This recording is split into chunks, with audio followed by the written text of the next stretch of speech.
तो जय हिंद दोस्तों, नमस्कार। मैं हूं धनेश कुमार और आप सभी का स्वागत करता हूं अपने इस चैनल एजुकेशन किंग पर। तो दोस्तों, अगर आप भी बिहार पुलिस, बिहार दरोगा एंड बिहार का किसी भी एग्ज़ाम की तैयारी करते हैं तो आप हमारे इस डेली टेस्ट सीरीज़ के माध्यम से जुड़िए और अपने तैयारी को बेहतर से बेहतर बनाइए। हम हर वीडियो में 25 क्वेश्चन लेकर आते हैं और उस 25 क्वेश्चन का अच्छे से व्याख्या सहित उत्तर बताते हैं और उस 25 क्वेश्चन को आप भी लगाइए और देखिए कि आप उसमें कितना सही कर पा रहे हैं। तो आइए बने रहिए हमारे साथ इस वीडियो में। अगर वीडियो अच्छी लगेगी तो इस चैनल को सब्सक्राइब करके आगे बढ़ा दीजिएगा, शेयर कीजिएगा, ठीक है। पहला नंबर क्वेश्चन देखते हैं। पहला नंबर क्वेश्चन कह रहा है कि कांग्रेस के किस अधिवेशन में हिंदी को राष्ट्रभाषा के रूप में इस्तेमाल किया गया। तो पहला का आंसर क्या होगा दोस्तों? पहला का जो आंसर होगा वो होगा आपका सी, यानी जो कानपुर का अधिवेशन हुआ था 1925 में, 1925 का कानपुर अधिवेशन, उस अधिवेशन में हिंदी को राष्ट्रभाषा के रूप में इस्तेमाल किया गया। और आपको बता दें कि जो कानपुर का अधिवेशन हुआ था 1925 में, कानपुर अधिवेशन, उसमें अध्यक्षता सरोजिनी नायडू ने किया था और उसी अधिवेशन में ये प्रथम भारतीय महिला अध्यक्ष बनी थी। कौन? सरोजिनी नायडू, ठीक है। और आपको बता दें कि इसी अधिवेशन में यानी कानपुर अधिवेशन में हसरत मोहानी ने पूर्ण स्वराज का प्रस्ताव रखा था, ठीक है, लेकिन कांग्रेस पारित नहीं कर सका इस प्रस्ताव को। तो आगे बढ़ते हैं 2 नंबर क्वेश्चन के साथ। 2 नंबर क्वेश्चन कह रहा है दोस्तों कि समूचा भारत यानी संपूर्ण भारत एक विशाल बंदीगृह है, यह कथन किसका है? यानी संपूर्ण जो भारत है एक विशाल बंदीगृह है, यह स्टेटमेंट किसका है? तो 2 का जो आंसर होगा दोस्तों वह होगा आपका 2 का आंसर डी, यानी सिया दास यानी चित्तरंजन दास। क्या होगा दोस्तों? चित्तरंजन दास, ठीक है। इसका आंसर होगा आपका डी, चित्तरंजन दास। तो संपूर्ण भारत एक विशाल बंदीगृह है, यह स्टेटमेंट आपका सीआर दास का है, ठीक है। तो आगे बढ़ते हैं।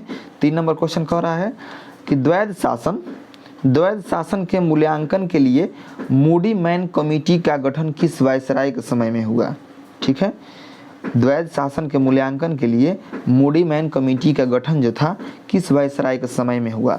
तो 3 का जो आंसर होगा दोस्तों वह होगा बी, यानी लॉर्ड रीडिंग। क्या होगा दोस्तों इसका आंसर? लॉर्ड रीडिंग, यानी लॉर्ड रीडिंग थे, ठीक है। तो द्वैध शासन के मूल्यांकन के लिए मूडी मैन जो कमेटी का गठन हुआ था वह लॉर्ड रीडिंग के समय में हुआ था, ठीक है। तो 3 का आंसर होगा बी। और आपको बता दें कि पहला द्वैध शासन जो था वह 1765 से 1772 के बीच हुआ था लॉर्ड क्लाइव के द्वारा, ठीक है। और इसको समाप्त वारेन हेस्टिंग ने किया था। किसको? पहला द्वैध शासन को।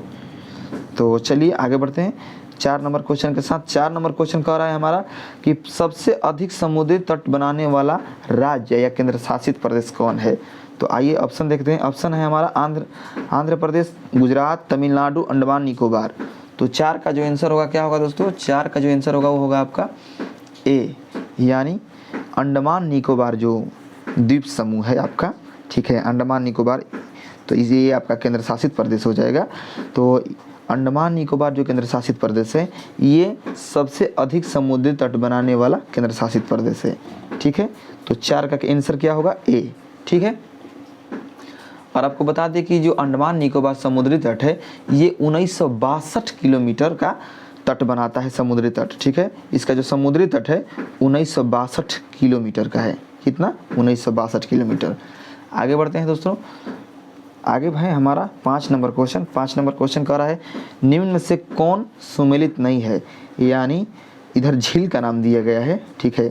यहाँ पर देखिए झील का नाम दिया गया है और यहाँ पर दिया गया है उसका क्षेत्र, यानी बताना है हमें कि कौन सा झील जो इधर क्षेत्र दिया है उसमें सुमेलित नहीं है, ठीक है। स्थान गलत दिया है तो इसमें हमको चूज करना है कौन सा सुमेलित नहीं है। तो 5 का जो आंसर होगा दोस्तों क्या होगा? 5 का आंसर, 5 का जो आंसर होगा आप बताइए। 5 का आंसर होगा बी, यानी जो रुडोल्फ झील है, रुडोल्फ झील, ये आपका जो है सही सुमेलित नहीं है, क्योंकि रुडोल्फ झील जो दोस्तों है ये आपके केन्या में है। केन्या जो कि अफ्रीका में है वहीं पर है आपका रुडोल्फ झील। और यहाँ पर क्या दे रहा है? अमेरिका, ठीक है। तो ये गलत है, यानी हमें यही बताना था कि सुमेलित नहीं है कौन, ये बताना था। तो 5 का आंसर हो गया आपका बी। आइए 6 नंबर क्वेश्चन देखते हैं। 6 नंबर क्वेश्चन कह रहा है चंद्रमा जब अपनी कक्षा में पृथ्वी से अत्यधिक दूरी पर होता है तो क्या कहा जाता है? जो चंद्रमा है, चंद्रमा मून अपनी कक्षा में, ठीक है, अपनी कक्षा में पृथ्वी से अत्यधिक दूरी पर होता है तो क्या कहा जाता है? तो 6 का आंसर क्या होगा दोस्तों? 6 का आंसर होगा आपका ए, यानी एपोजी। जब चंद्रमा जो है जब अपनी कक्षा में पृथ्वी से अत्यधिक दूरी पर होता है तो एपोजी कहा जाता है। ठीक है, आइए आगे बढ़ते हैं। अगला नंबर हमारा जो क्वेश्चन है 7 नंबर, कह रहा है कि निम्नलिखित कथनों पर विचार कीजिए। पहला कथन है कि ग्राम सभा गांव के सभी लोगों से मिलकर बनती है। ग्राम सभा जो है गांव के सभी लोगों से मिलकर बनती है। ठीक है, और दूसरा जो कथन कह रहा है कि एक पंचायत के भंग होने के पश्चात नई निर्वाचित पंचायत का कार्यकाल पूरे 5 वर्ष तक होता है। ठीक है, तो कह रहा है कि निम्नलिखित में से कौन सा कथन सही है, यानी उपयुक्त जो कथन है उसमें से कौन सा कथन सही है। तो क्या होगा दोस्तों, आपका 7 का आंसर होगा डी, यानी न तो 1 और न ही 2। ठीक है, न तो 1 न ही 2, यानी जो दोनों कथन है आपका ये गलत है। बताना था कौन उपयुक्त में से कौन सा कथन सही है, तो ये दोनों गलत है। तो इसका आंसर क्या होगा, डी, न तो 1 न ही 2। आइए 8 नंबर देखते हैं। 8 नंबर क्वेश्चन कर रहा है, किसी राज्य में पंचायतों के निर्वाचन की तिथि की घोषणा कौन करता है। अगर किसी राज्य है, कोई भी राज्य है, ठीक है, उसमें जो पंचायत का निर्वाचन होता है, पंचायत का चुनाव होता है, उसकी तिथि की घोषणा कौन करता है। तो 8 का आंसर होगा दोस्तों आपका बी, यानी राज्य निर्वाचन आयोग। क्या होगा दोस्तों, राज्य निर्वाचन आयोग। ठीक है, जो राज्य निर्वाचन आयोग है वह पंचायतों के चुनाव की तिथि की घोषणा करता है। ठीक है, आगे बढ़ते हैं। आगे हमारा क्वेश्चन है 9 नंबर। 9 नंबर क्वेश्चन कह रहा है दोस्तों कि निम्नलिखित में से कौन जिला परिषद का अध्यक्ष हो सकता है। जिला परिषद का अध्यक्ष कौन हो सकता है। तो ऑप्शन है आपका ए नंबर में मुख्यमंत्री, ऑप्शन बी जिलाधिकारी, सी उस जिले का संसद सदस्य, ठीक है, और डी इसके अपने सदस्यों में से निर्वाचित। तो 9 का क्या आंसर होगा, 9 का आंसर होगा दोस्तों डी, यानी इसके अपने सदस्यों में से निर्वाचित। यानी कहने का अर्थ ये है कि जो भी जिला परिषद बने हैं उनमें से कोई भी एक सदस्य जो निर्वाचित हुआ है जिला परिषद के पद पे, वही कोई एक अध्यक्ष हो सकता है जिला परिषद का। ठीक है, तो 9 का आंसर होगा आपका डी। आइए 10 नंबर क्वेश्चन देखते हैं। 10 नंबर क्वेश्चन कह रहा है निम्नलिखित पर विचार कीजिए। ठीक है, तो पहला जो हमारा है तुगलकाबाद किला, ठीक है, और दूसरा कह रहा है कि लोधी बाग में बड़ा गुंबद, और तीसरा कुतुब मीनार, 4 फतेहपुर सीकरी। तो आइए देखते हैं क्वेश्चन क्या कह रहा है। क्वेश्चन कह रहा है उपयुक्त स्मारकों के निर्माण का सही कालक्रम निम्न में से कौन सा है। यानी देखिए यहाँ पर आपको हम कालक्रम दिखा रहे हैं किसका किसका, तुगलकाबाद, लोधी बाग, कुतुब मीनार और फतेहपुर सीकरी, और इनमें से बताना है कि सही कालक्रम निम्न में से कौन सा है। ठीक है, तो आइए देखते हैं 10 नंबर क्वेश्चन को अच्छे से। देखिए कह रहा है 3 1 4 2, ठीक है, यानी 3 1 4 2। ए नंबर में कह रहा है, बी में कह रहा है 3 1 2 4, और सी में कह रहा है 1 3 2 4। यानी सही कालक्रम बताना है कि माने सबसे पहले कौन गठित हुआ, सबसे पहले कौन हुआ, उसके बाद। ठीक है, तो आइए यहाँ पर देख सकते हैं क्वेश्चन आप 10 नंबर क्वेश्चन को।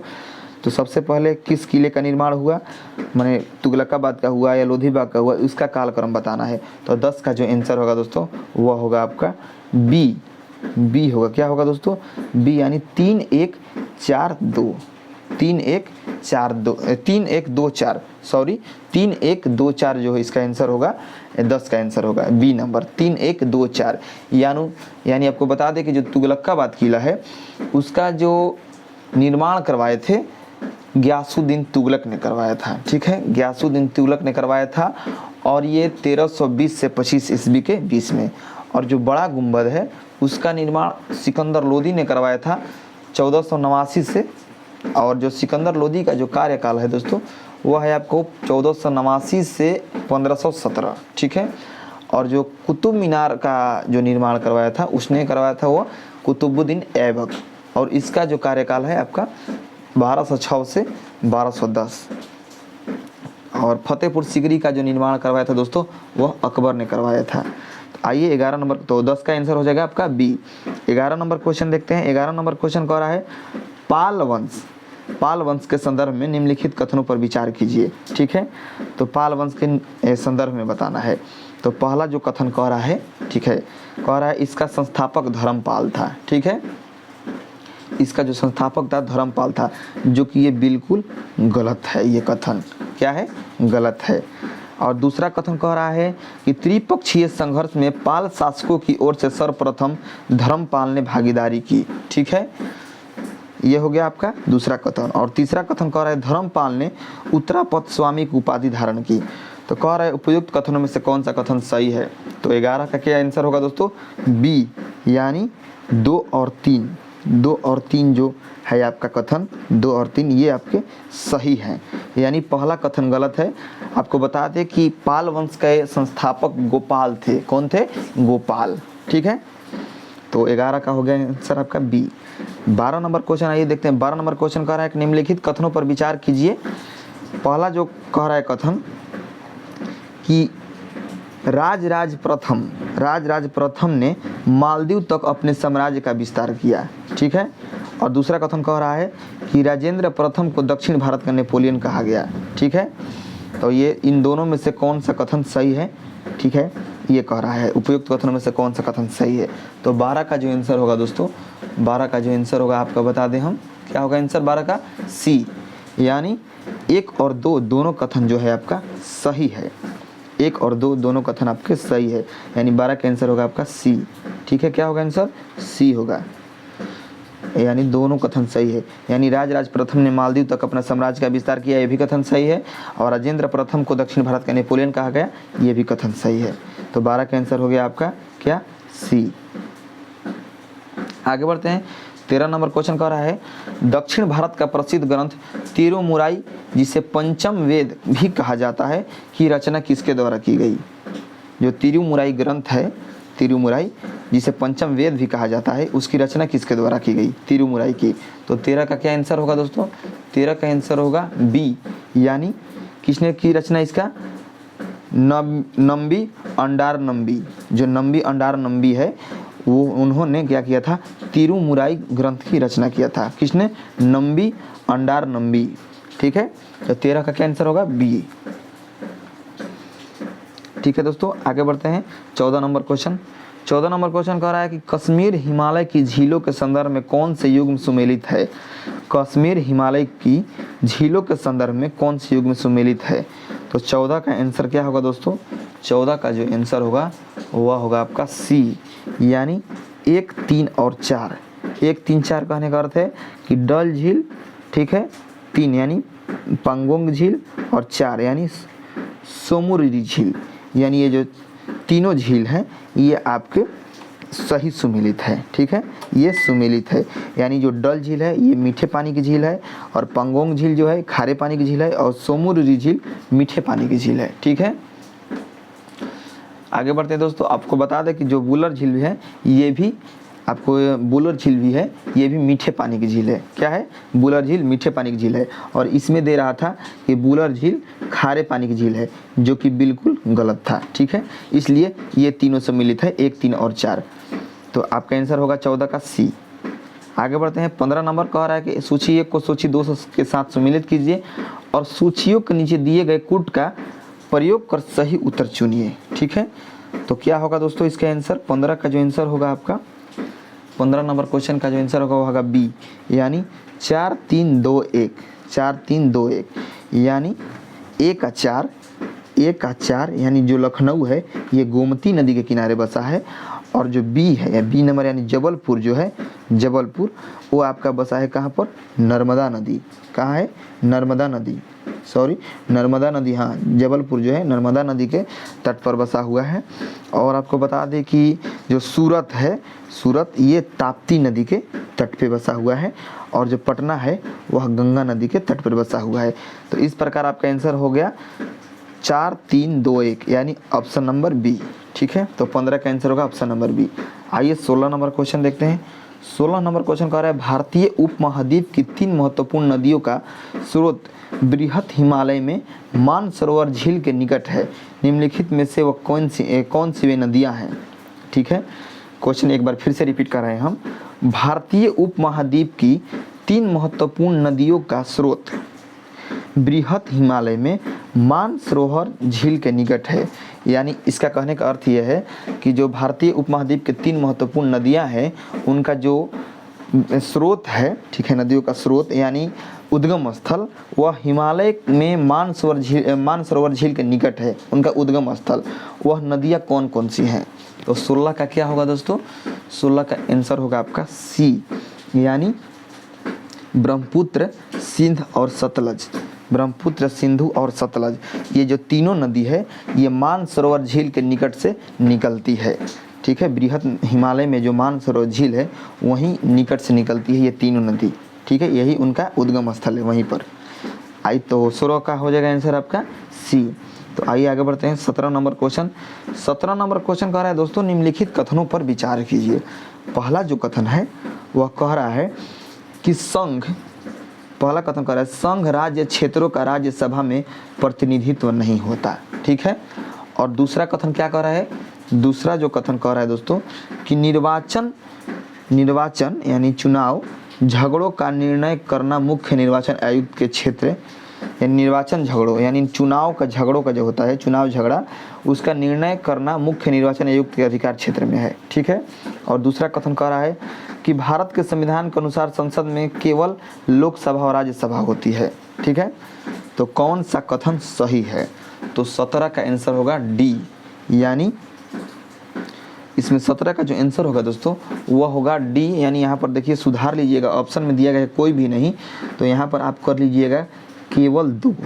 ठीक है, केवल यहाँ पर आप कर सकते हैं, बता दें आपको जो डी है, डी जो ऑप्शन है उसको सुधार लीजिएगा और यहाँ पर लिख लीजिएगा केवल 2।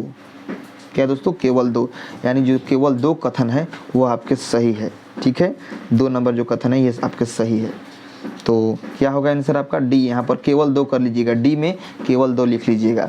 तो केवल 2 जो कथन है ये सही है 17 का। ठीक है, मिसप्रिंट हो जाता है दोस्तों तो उसको थोड़ा माइनस कर लीजिएगा। आपको हम सही आंसर बता रहे हैं, ये हमारा विश्वास कीजिएगा और सही से हर क्वेश्चन का एनालिसिस कर रहे हैं।